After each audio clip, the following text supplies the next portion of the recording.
ACC, which is the National Accident Insurer, which has been doing due diligence on the project. What is their level of commitment if you reach your farmer numbers?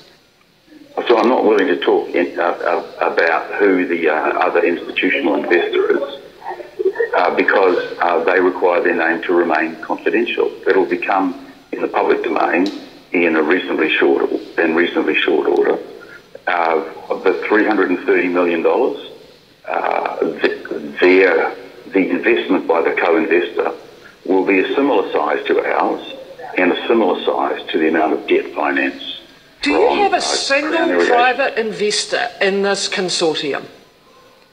Excuse me? Do you have a single private investor in this consortium, or is this consortium all public money? I'm not in a position to answer that question at the present time. That would, if I were to answer your question, potentially I reveal the identity of a party who wants to remain confidential at this time. All right. If there is a lack of private interest in investing in this project other than the farmers, does that not raise questions to you as a regional council in charge of public money about its viability? No, because there are plenty of public investors, whether they're publicly listed entities or the investment arms of public organisations, like the super fund, for example, who invest in these kinds of infrastructure projects. They want to make a return, and they're every bit as commercial in their behaviour because they have to earn funds on their sums invested. They have to behave every bit as commercially as a purely private sector organisation. If anything, their due diligence is even tougher because it is public money that they're investing. They have to be even more certain. They're less liable to take a risk than some private sector parties would be. When do you know that you will have a final answer on this, both not only from the farmer side, where you believe you now have the numbers, but also from the essential investment, the consortium investment? When will you have an answer on whether it's go or woe for this project? We're some weeks away from completing the due diligence. I can't be absolutely precise about that number of weeks, but it's in the next few weeks to maybe 6 or 8 weeks from now. That is Andy Pearce. He's chairman of the Hawke's Bay Regional Investment, which is a Hawke's Bay Regional Council-owned company, looking into this dam. Thank you, Catherine. Catherine Ryan there.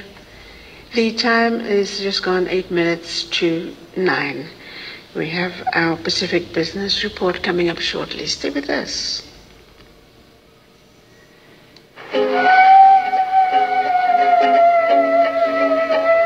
Falava from RNZ International. You can hear RNZ International in Norfolk Island, Marshall Islands, and Papua New Guinea. RNZ International, the voice of the Pacific.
Rangi there, and hi, Ramai.